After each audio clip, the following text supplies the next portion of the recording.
So this is my formula in 40K for getting the most out of your units on the table. And I believe this is one of many ways to explore 40K. That's the great thing about this hobby. But from my perspective, winning is important. We want to focus on that. But more than anything, I believe that your army expresses your personality. You're going to be spending a lot of time building, painting, collecting, playing, winning, losing, and everything in between with your army. So you want to play the units you want to play. The very first genesis of this was my Samhan Warhost. At the time, I wanted to move back into Eldar, and I wanted to play everything on jet bikes, everything flying, everything mech'd up. I didn't know anything about the tactics. I didn't have any ideas of lists to build. It was literally like, I like this model, these models, Vipers and Wave Serpents. How can we make it happen? As things evolved, the precursor to my Berserkers of Scalathrax army was my Black Templar army, the Fritz Templars, the Red Templars, which I still really enjoy. I wanted to play Land Raiders, Dreadnoughts, Assault Marines, and Terminators. Tactically, let's figure out how to make it work. So over time, this is the formula that I utilize in understanding units. These are the questions that I believe you need to ask of your army, of the models and the units you want to play. I can't necessarily give you those answers 100%. What we are going to look at in the upcoming videos, this is kind of the foundation.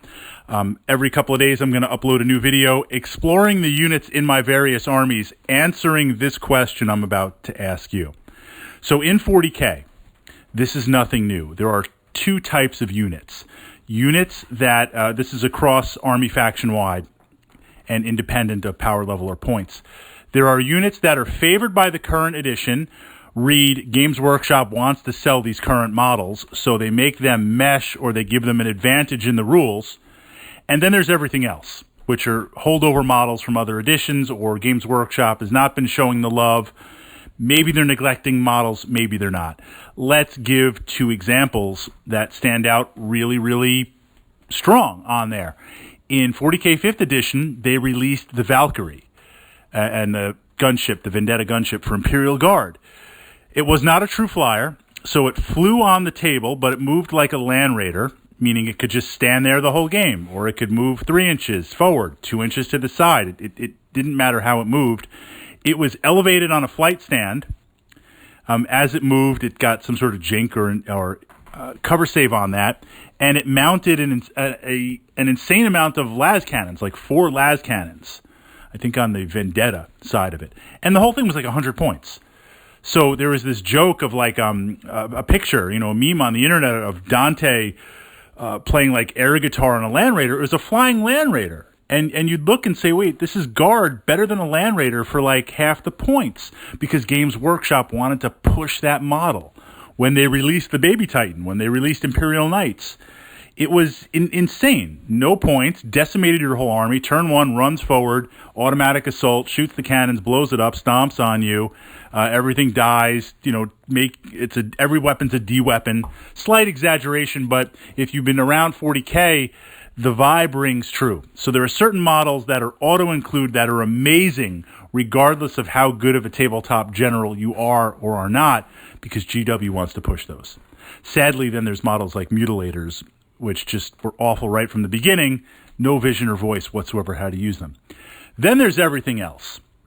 So with everything else, I'm going to ask the question, let's look at Assault Marines, right? For whatever reason, you want to play Assault Marines. So with the Assault Marines, I ask myself, what do they do well? Well, what they do well is they move pretty fast. They get into the assault. Before they get into the assault, they soften things up with, flamers or plasma pistols or melta pistols, depending on the version that you have. Maybe they toss in some melta bombs. Maybe they've got some chainswords, some power weapons on there. But they move fast and they hit pretty hard in the assault. Identify the unit, what it does well. Now ask yourself, is it capable of realistically achieving that on the tabletop? Mutilators hitting into the assault can kind of do okay, but is my opponent going to let them get up there? Is your opponent going to let you get your Assault Marines or whatever unit up there? It does well. Fire Dragons. I get into danger close range, I will slag everything on there. I get into range and I throw down, multiple fire dragons on you, it's going to go poof. You're never going to let that happen. You're going to bomb them when I'm back in my deployment zone. So what is the delivery to get them up there? How are you going to make it so your opponent cannot defeat that unit? In the case of Assault Marines, I know I said we weren't going to talk about units, but I think it's good as an illustration of a way of answering these questions. So I have something running ahead of the Assault Marines. Depending on the list, usually it's a Land Raider full of Terminators. The Assault Marines are behind it. You might want to deal with those Assault Marines, but it's more important that you deal with the Land Raider and the Terminators in there. I mean, that's real old school, but I have a lot of fun playing it. They move at this relatively same momentum, so they accompany each other really well. It provides a physical blocking unit for the Assault Marines in the back. That is at least the plan to get up there. The second question is the unit, if it does what it does well, and I have no way of preventing my opponent from stopping it, then the next question is, what can I do? What other elements in my list can keep my opponent busy so they can't deal with that unit? So if I look at Assault Marines and say, well, okay, they're going to jump across the table, they're going to try and get into the assault, I realistically can't prevent my opponent from stopping that, from shooting them in my deployment zone, because 40K is so ridiculous now with the amount of shooting on the table. Then what other elements in my list can I incorporate? What can I bomb my opponent's deployment zone with, with pods or some sort of deep strike, and overwhelm them there, forcing them to deal with that stuff? So they may want to, again, shoot at my Assault Marines, but they have no other choice. What do you have in your list that can do that? And then the final layer is looking at what the unit does well, and now juicing it up some more. And this is where we have to be a little bit careful, because you're injecting more and more points into a unit, and you don't want to have, you can make a unit very, very scary with a lot of things that complement it, but for the point level now, you've taken away valuable model resources and critical mass from other units in there, and there's the chance where, okay, look, what I'm putting in, I'm making it so killy, it's never going to kill that enough. So there is this kind of sliding scale. But in the case of the Assault Marines, what can you add to juice them up even more? Can I put a chaplain in there? Can I put some sort of character to it, accompany them? An example would be if I'm, running Terminators. Certainly they could walk across the table. Certainly they can get to the assault. But if I put them in some sort of Land Raider or some sort of, flying box delivery system to make them move faster and quicker, and then add a little bit of firepower once they arrive, it is multiplying. It is magnifying on there. With my Chaos Lord Sin, he's jacked up. He's juiced up. He works perfectly great solo, but he works better having a bodyguard of Spawn. He works better going in with other really punchy type things in there, like a Vindicator or, chosen Terminators and Land Raiders and stuff like that, pushing forward to keep it in there.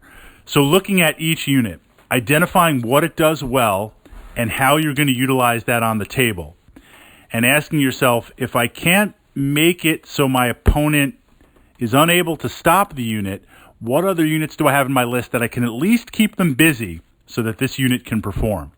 And then second, showing a little bit of restraint, what units can complement it, what delivery systems or psychic support or other things depending on your army, to juice up and to boost up that unit even more.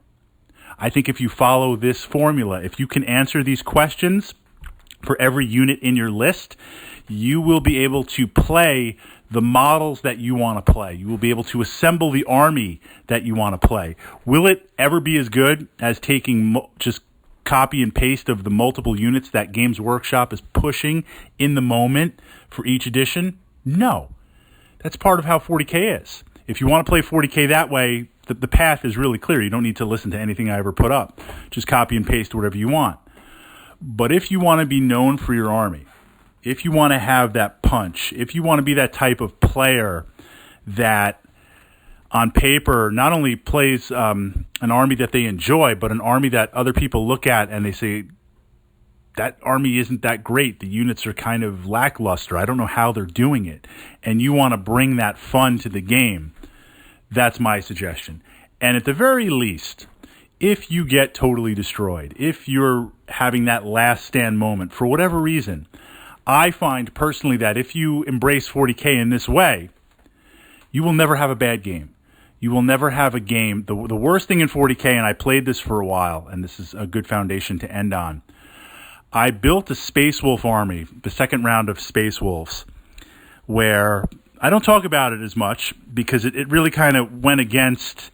It went against what I believe in 40K. I built a win-at-all-cost Space Wolf type army because I was big into this is the end or kind of end game of 5th edition, where I was doing a lot of tournament play. I was doing great with Necrons, having a lot of fun.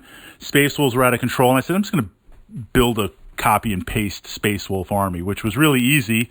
Multiple Long Fangs, Wolfguard, Long Fang missile launchers, split fire, Wolfguard battle leader with Cyclone missile launchers in each one, so that's going to go out.